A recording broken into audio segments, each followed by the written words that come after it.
이제 40에 1986년에 이제 요절을 한 그런 안타까운 화가이기도 한데요.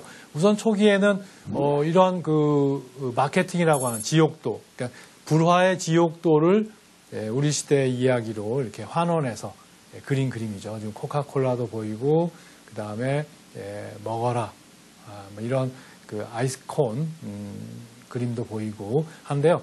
바로 이제 지옥도, 마케팅 지옥도라는 제목에 유화합니다. 그러니까 불화의 지옥도를 우리 시대의 현실로 그린 그림이죠. 바로 이러한 그 전통적인 불화나 전통적인 회화의 방식이 또 민중미술운동의 중요한 그런 형식적인 그 바탕이 됐던 것을 살펴볼 수가 있고요. 그럼으로써 이제 한국적인 민중미술의 그 토대가 오윤에 의해서 이제 마련된 셈입니다. 오윤은 이런 현실 비판적인 그런 그림과 함께 특히 목판화로 당대 민중의 삶 혹은 민중 역사의 이미지들을 단순화하고 굵은 선으로 강한 인상으로 이렇게 표현해냈습니다. 이 그림은 이제 그 황토라고 하는 김지아 시집의 표지죠. 거기 황토라는 글씨와 그 다음에 굵은 선으로 따낸 이미지는 황토에 살았던 그 민중의 자화상 같은 그 민중의 농부의 얼굴 같은 그 농부가 황토에 살면서 현실의 아픔을 함께한 분노감 이런 것들을 이제 압축해서 표현하고 있는 걸 볼 수가 있습니다. 현재 이제 민중미술운동이 80년대에 쭉 전개됐고 목판화로 남긴 이 오윤의 작품들은 지금 아마 미술 시장에서도 최고가를 형성하고 있습니다. 오윤은 그런 그 민중성에 대한 고민을 그냥 단순히 저항 혹은 그 민주화에 대한 어떤 집회 이런 형태로만이 아니고 그 민중의 삶과 역사를 녹여서 그것을 우리 시대 이미지로 이렇게 만들어내려고 하는 노력을 보이죠. 바로 황토에서 봤던 그 분노한 농부의 표정은 마치 시골 마을 장승의 이미지를 시대적 분노감으로 이렇게 표현해낸 것 같고요. 특히 이 오윤은 이런 춤 사위를 통해서 그 어떤 민중의 저항과 해방감을 이렇게 표현하기도 했습니다. 그래서 왼편에 아라리오라고 하는 그 그림을 보면 정말 흐드러지게 추는 그 춤에 빠져서 아무 생각 없이 다 저고리도 풀어지고 한 그런 어떤 한을 실어낸 춤의 표정을 읽을 수가 있고요. 그 춤은 호랑이를 통해서도 의인화해서 어떤 시대적 저항감을 혹은 그 시대적 아픔을 춤으로 녹여내는 그런 의미를 읽을 수가 있겠습니다.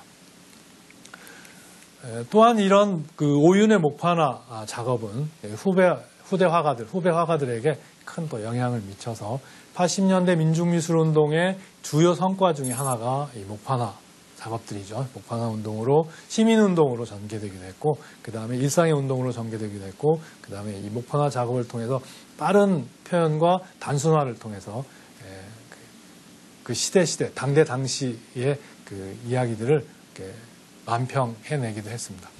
이 그림은 이제 최근에는 불교의 선적인 판화가로 유명한 이철수의 바람난 까치호랑이라는 제목의 1984년 그림입니다. 그러니까 조선시대 민화 까치호랑이를 번안한 것이죠. 호랑이가 눈이 멀었습니다. 멀리 자유의 여신상이 보이고요. 그 미국에 빠진 어떤 한국인의 그 의인 풍자죠. 호랑이는 또 역시 호랑이 줄무늬에 그 별이 이렇게 표현돼서 성적 위로 옷을 해입은 것 같은 그런 표현이고요. 아무튼 민화 까치호랑이를 우리 시대 이야기로 이렇게 전개해서 바람난 우리의 그 어떤 문화적인 어떤 식민주의적인 요소를 이렇게 풍자한 그림이라고 볼 수가 있죠. 한편 이철수는 또한 목판화로 당시 역사 중에 민중의 역사 중에 우리 근대의 문을 연 동학연작, 갑오농민전쟁, 동학혁명의 그 고부농민들을 연작으로 그려서 표현하게 됐죠. 그러면서 이 민중의 역사에 대한 그 새로운 인식, 그 다음에 작가들의 그런 민중의 역사를 우리 시대에 새롭게 조명한 작품들을 이렇게 쏟아내기도 했습니다. 지금 이 판화는 이제 동학 연작 중에서 말목장터에 모인 고부 농민들의 그 어떤 분노한 표정들을 가득 화면에 담은 그림이죠. 한편 이제 그런 가보농민 전쟁부터 조선 말기의 민중운동부터 우리 일제강점기 그다음에 근대사의 민중들의 저항들이 이제 예술적 소재로 혹은 회화적 주제로 등장하기 시작하죠. 지금 강여배가 그린 한라산 아래 모인 그 제주도 사람들의 군집된 모습을 그린 그림인데요. 이것은 제주 4.3항쟁, 제주 민중들의 그 저항을 연작으로 표현한 것 중에 하나죠. 아주 평화로운 구름이 흐르는 그 한라산 자락 아래 그 군경에 몰려서 피난 간 그런 제주도 사람들의 그 표정들을 담아낸 그림입니다. 그림의 오른편 하단부를 보면요, 아주 예쁜 소녀가 봄풀을 이렇게 뜯어 쥐고 있는 장면이 보이는데요.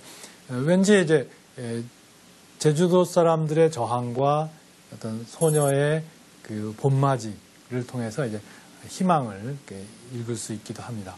아무튼 이 1948년 4월 3일 날 일어난 제주 4.3항쟁은 당시 이승만 정권에 대한 그 제주 도민의 저항으로 그리고 그 제주도민에 대한 저항을 폭력적인 진압으로 평가되는 그런 항쟁이죠. 이런 부분의 역사를 하나의 큰 괴물의 몽타주로 표현한 그림이 바로 이 신학철의 한국 근대사 종합이라고 하는 제목의 1983년 작품입니다. 지금 맨 아랫부분, 맨 아랫부분을 보면 해방이죠. 해방된 그 민중들의 그 기쁨이 맨 아랫단에 그려지고요. 그 뒤로는 조선 말기의 그런 동학 혹은 농민들의 민중들의 저항, 그리고 거기에 저항에 따른 그 피해들이 이제 배경에 깔려 있죠. 그래서 이제 두 해방을 통해서 분단된 그런 괴물로 분단된 조국을 괴물로 표현해서 한 몸으로 붙은 괴물로 표현해서요, 서로의 등에 칼을 꼽는 모습으로 형상화했죠. 그러면서 이제 거기에 이제 산업화에 따른 혹은 소비사회에 따른 그런 여러 가지 그 문명의